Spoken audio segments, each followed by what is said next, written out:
Jumpa lagi sobat, melanjutkan kisah Nogo Sosro dan Sabu Inten untuk sobat semua. Salam bahagia dan sejahtera untuk Anda sekeluarga. Pada episode sebelumnya dikisahkan Bagus Handoko yang kerap kali menyendiri di pantai. Tiba-tiba ia mendapat serangan orang yang tak dikenal. Bahkan serangan itu dilakukan oleh orang yang berganti-ganti di malam yang berturut-turut. Bagaimana kisah selanjutnya? Simak bersama-sama. Mau tidak mau, jantung Handoko tergetar hebat mendengar kata-kata itu. Apakah sebabnya orang-orang itu memburunya dan akan menggantungnya di alas roban? Karena itu pula ia menjadi marah sekali. Ia tidak pernah merasa berbuat salah kepada orang lain. Tapi kenapa ada orang yang menginginkan kematiannya? Kemudian dengan tidak menunggu lebih lama lagi, Bagus Handoko meloncat mendahului menyerang orang itu. Serangannya hebat sekali dengan mengerahkan segenap tenaga yang ada. Orang yang berkumis dan berjanggut lebat itu agaknya terkejut sekali. Ia tidak mengira bahwa Bagus Handoko akan mulai lebih dahulu. Cepat ia melompat ke samping, tapi Bagus Handoko tidak membiarkannya. Disusulah serangan itu dengan serangan berikutnya. Serangan itu datangnya cepat sekali sehingga orang asing itu tidak sempat mengelakkan dirinya. Karena itu cepat-cepat ia berusaha menahan serangan Bagus Handoko dengan kedua tangan yang disilangkan di muka dadanya. Maka terjadilah suatu benturan yang keras. Bagus Handoko terdorong beberapa langkah surut, tetapi orang itu pun tak dapat bertahan pada tempatnya dan terlempar beberapa langkah pula. Dengan demikian masing-masing mengetahui bahwa kekuatan mereka berimbang. Maka untuk memenangkan pertempuran selanjutnya adalah terletak pada keprigelan dan ketinggian ilmu masing-masing. Karena itu segera Bagus Handoko mempersiapkan dirinya. Ia merasa bahwa apabila orang itu dapat mengalahkannya, maka taruhannya adalah nyawanya. Ia tidak mau mati bergantungan di tengah-tengah alas roban, dan bangkainya nanti akan menjadi makanan burung gagak. Saat berikutnya terjadilah pertempuran yang dahsyat. Masing-masing mempergunakan segenap tenaganya serta segenap ilmunya. Meskipun Bagus Handoko masih terlalu muda untuk melawan orang yang berjanggut dan berkumis lebat itu, namun karena latihan-latihan berat yang pernah dilakukan selama ini, maka ia pun tidak mengecewakan. Sebaliknya orang asing itu pun ternyata bukan pula seperti dua orang yang menyerangnya malam-malam sebelumnya. Sehingga dengan demikian perkelahian itu berlangsung dengan serunya. Hanya kadang-kadang Bagus Handoko dikejutkan oleh gerakan-gerakan yang aneh yang dilakukan oleh lawannya. Tapi karena lawannya itu pun agaknya belum menguasai benar ilmunya, sehingga pelaksanaannya masih belum seperti yang diharapkan. Bagus Handoko yang lincah dan kuat itu dapat untuk beberapa kali menyelamatkan diri dari serangan-serangan yang demikian. Setelah mereka bertempur beberapa lama, maka serasalah oleh Handoko bahwa meskipun kekuatan orang itu dapat menyamainya, tetapi ia masih dapat membanggakan kelincahannya. Orang itu agaknya terlalu memberatkan serangan-serangannya pada kekuatan, tenaga, serta beberapa unsur geraknya yang meskipun berbahaya, tetapi belum dapat dilakukannya dengan lancar. Karena itu lambat laun ia merasa bahwa ia akan dapat berhasil mengatasinya. Sebaliknya orang asing itu akhirnya kehabisan akal, semua ilmu serta tenaganya sudah dicurahkannya. Namun ia sama sekali tidak berhasil menangkap anak yang dicarinya itu. Meskipun beberapa kali ia berhasil mengenai tubuh Bagus Handoko, namun ia sendiri dapat dikenai oleh anak itu 2 kali lipat. Dengan demikian, maka sudah tidak ada harapan lagi baginya untuk memenangkan pertempuran itu. Maka akhirnya orang itu putus asa dan menyerang membabi buta dengan ilmu andalannya. Dengan demikian, bagi Bagus Handoko malahan menguntungkan sekali. Sebab dengan membabi buta, lawannya telah kehilangan sebagian dari pengamatan diri serta kewaspadaan. Karena itulah agaknya Bagus Handoko semakin lama semakin berada dalam keadaan yang menguntungkan.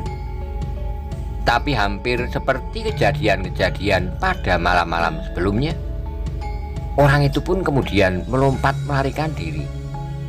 Juga kali ini Bagus Handoko sama sekali tak berhasil mengejarnya. Apalagi orang aneh yang muncul dari dalam air itu berlari terjun ke dalam air pula. Ketika orang itu lenyap, Bagus Handoko berdiri bertolak pinggang di batas air. Dadanya melonjak-lonjak dipenuhi oleh kemarahan, keheranan, dan kengerian yang bercampur aduk.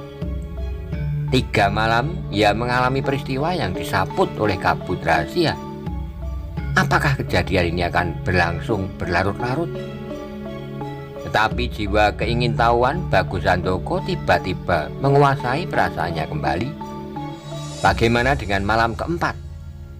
Kalau hal ini disampaikan kepada gurunya, mungkin kejadiannya akan berubah. Ia ingin melihat para penyerang itu datang berturut-turut sampai orang yang terakhir. Lalu apakah yang terjadi sesudah itu?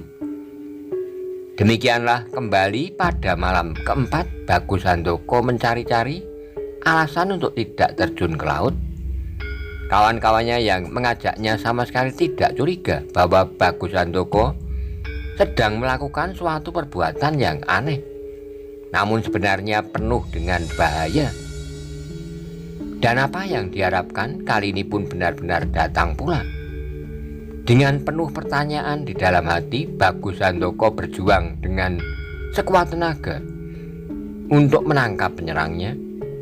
Namun kali ini pun ia tidak berhasil, malahan orang keempat ini berhasil menghantam pergelangan tangan kirinya sehingga terasa sangat sakit.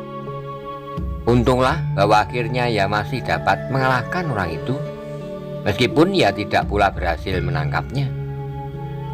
Demikian pula pada malam kelima, otak Bagus Handoko rasa-rasanya hampir meledak memikirkan hal itu. Apalagi ketika orang kelima ini ternyata memiliki ilmu yang cukup tinggi. Tidak seperti keempat orang sebelumnya yang datang dari jurusan yang tidak sama. Namun kedatangan mereka itu dapat diketahui sebelumnya, meskipun ada 2 di antaranya yang datang dari jurusan yang aneh, dari laut. Tapi orang kelima ini jauh-jauh aneh lagi. Tahu-tahu orang itu sudah berdiri di belakang Bagus Handoko dengan suara garang dibarengi dengan suara tertawa yang menyeramkan. "Bagus Handoko, kau mau melarikan dirimu kemana lagi? Berbulan-bulan aku mencarimu dan sekarang aku menemukan kau di sini." 4 malam berturut-turut Bagus Handoko sudah bertempur dengan orang-orang yang tak dikenal. Dan 4 kali pula ia berhasil mengalahkan mereka. Namun kali ini bulu tengkuknya meremang juga. Wajah orang ini sama sekali bersih. Hanya alisnya agak terlalu lebat dan hampir bertemu di atas hidungnya. Tetapi wajah yang bersih itu seakan-akan memancarkan udara maut dari setiap lubang-lubangnya.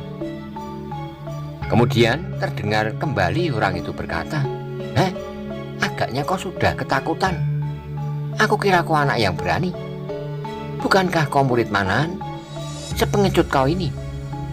Bagus Handoko adalah seorang anak yang berani. Meskipun hatinya tergetar pula menghadapi sesuatu, tetapi ia tidak akan menilai seseorang berlebih-lebihan. Apalagi orang itu telah menghinanya dengan menyebut-nyebut nama gurunya. Karena itu ia menjadi marah sekali, dengan mulut yang terkatup rapat serta gigi yang gemeretak. Bagus Handoko tidak menanti orang itu selesai berkata, seperti seekor banteng luka. Ia dengan dahsyatnya menyerang orang itu. Mendapat serangan itu agaknya terkejut, tetapi dengan tangkasnya ia menggeser kakinya sehingga ia terbebas dari serangan Bagus Handoko. Tetapi Bagus Handoko yang hatinya sudah terbakar oleh kemarahan dengan cepatnya menyerang pula. Sekali lagi orang itu terpaksa mengelakkan diri, tetapi agaknya ia tidak mau diserang terus-menerus. Kemudian dengan garangnya ia pun menyerang kembali. Namun ternyata Bagus Handoko memiliki kelincahan yang cukup pula, sehingga serangan orang itu dapat dielakkannya. Kemudian terjadilah suatu pertempuran yang hebat. Masing-masing melancarkan serangan-serangan yang dahsyat dan berbahaya, tapi masing-masing ternyata memiliki kegesitan dan ketahanan yang cukup. Bagus Handoko yang telah bertempur 4 malam berturut-turut dan memenangkan setiap pertempuran, ternyata sangat mempengaruhi jiwanya. Ia semakin percaya kepada kekuatan dirinya sendiri, dan perasaan yang demikian sangat membantu keadaannya pada malam kelima itu. Meskipun ia merasa bahwa orang kelima ini memiliki ilmu yang lebih tinggi dari orang-orang sebelumnya, namun hatinya yang telah dibesarkan oleh peristiwa-peristiwa 4 malam sebelumnya menjadikannya tetap tatak dan tenang.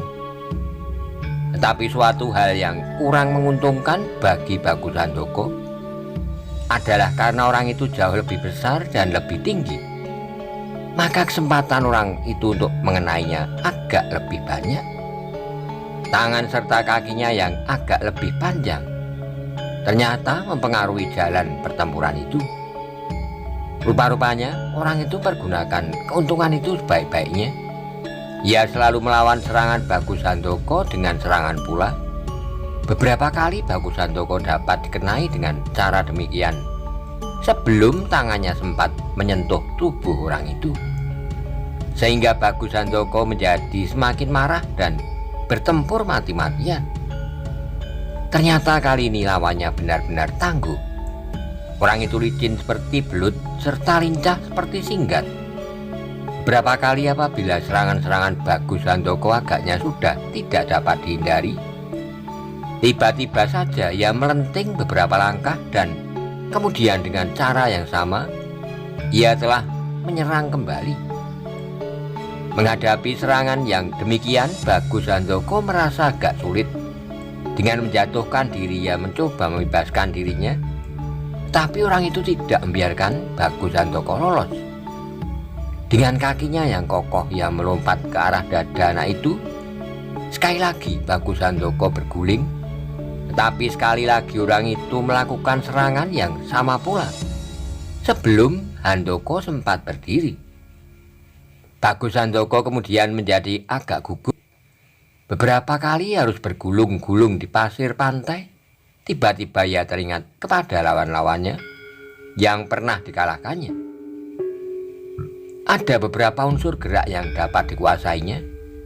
Karena itu ketika sekali lagi Bagus Handoko mendapat serangan dengan cara yang sama, setelah ia berhasil menggeser tubuhnya, cepat-cepat ia menangkap pergelangan kaki lawannya.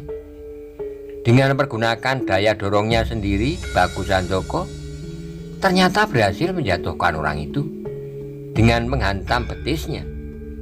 Ia sendiri pernah pula mengalami hal yang demikian. Ketika orang itu terjatuh dan berguling-guling, kesempatan itu cepat dipergunakan oleh Bagus Handoko untuk berdiri. Tetapi demikian ia berdiri, orang itu pun dengan suatu gerak seperti roda yang bergulung telah berdiri di hadapannya pula. Bagus Handoko melihat hal itu menjadi bertambah marah. Matanya menjadi merah menyala-nyala dan dadanya berdegupan. Dengan dahsyatnya ia melontar maju menyerang dada orang itu. Serangan itu demikian tak terduga-duga sehingga orang asing itu tak sempat mengelak. Karena itulah maka dadanya terpaksa terhantam hebat. Terhuyung-huyung ia terdorong beberapa langkah surut. Bagus Handoko tidak mau melepaskan kesempatan itu lagi. Dengan garangnya ia memburu dan sekali lagi menghantamnya. Sayang bahwa kali ini orang itu sempat memiringkan tubuhnya, sehingga serangan Bagus Handoko tidak mengenai sasarannya. Bahkan ia sendiri hampir-hampir kehilangan keseimbangan. Dalam saat yang demikian, nampak lawannya mengayunkan tangannya dengan dahsyatnya.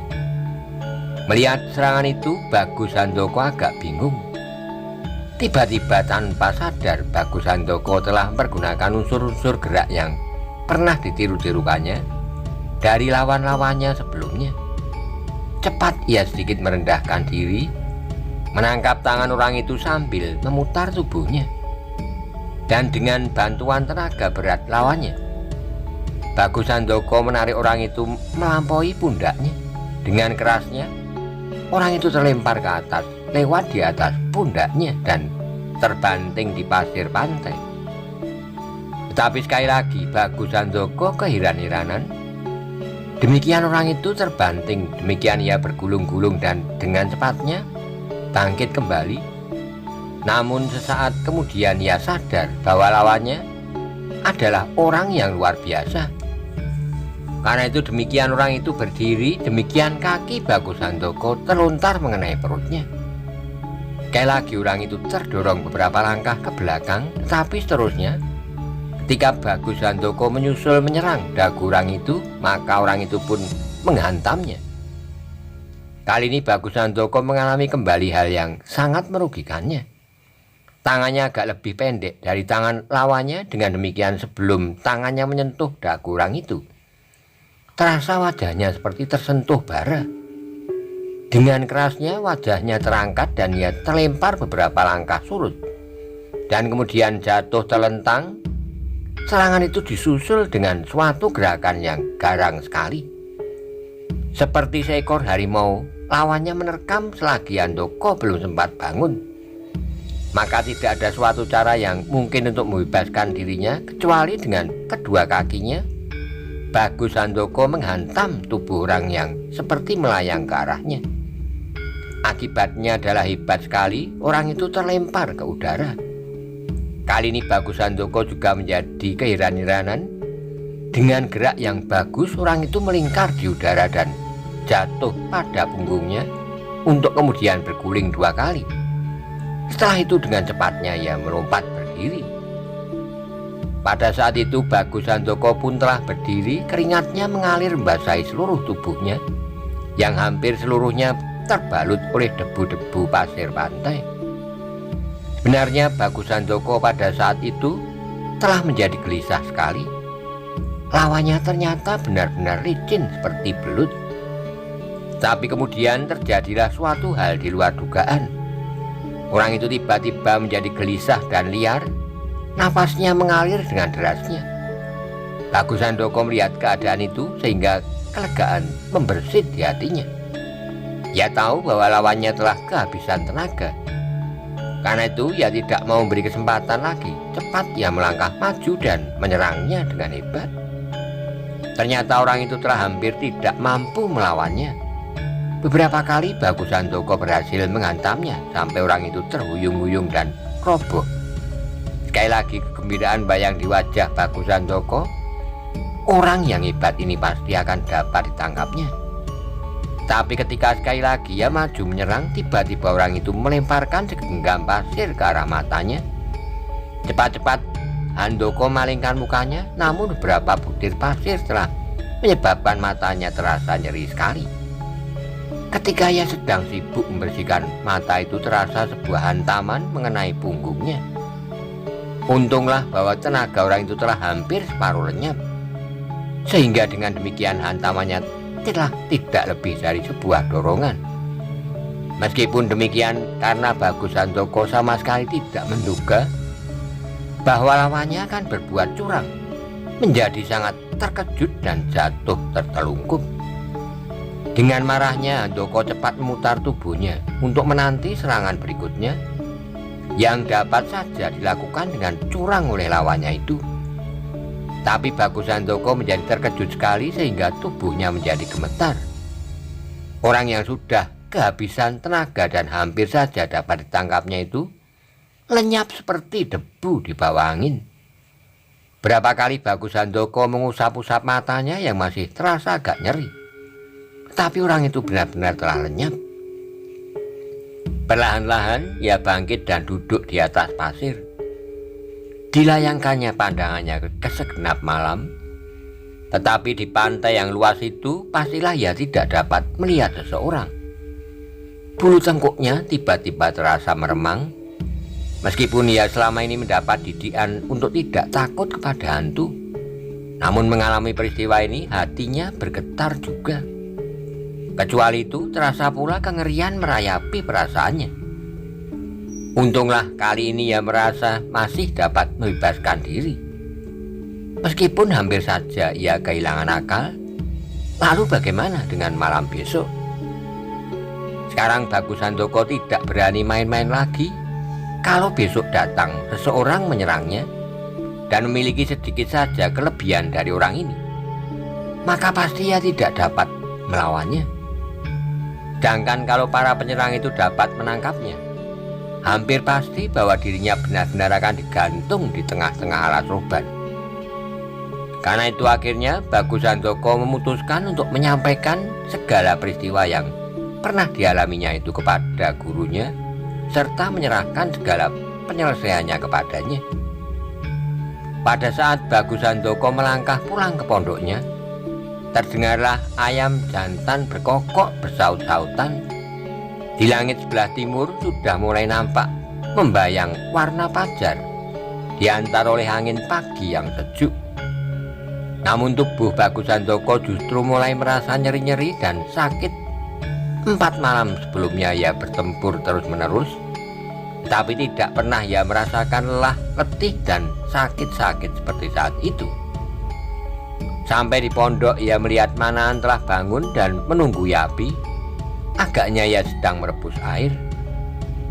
Cepat-cepat Bagus Handoko mendekatinya dan berkata, "Bapak, biarlah aku yang merebus air dan jagung." Manahan tersenyum melihat kedatangan Bagus Handoko. "Apakah kau turun ke laut, Handoko?" "Tidak, Bapak," jawab Handoko singkat. "Dari pantai?"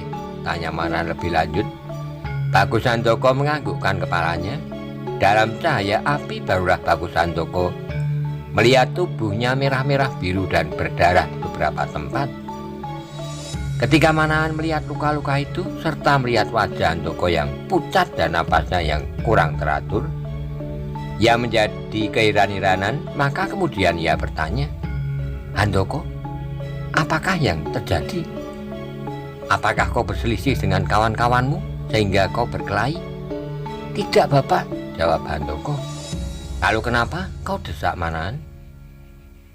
Bagus Handoko yang memang telah keputusan untuk menyampaikan keadaan yang dialaminya 5 malam berturut-turut itu pun segera duduk di samping Manahan, dan mengalirlah ceritanya dari mulutnya.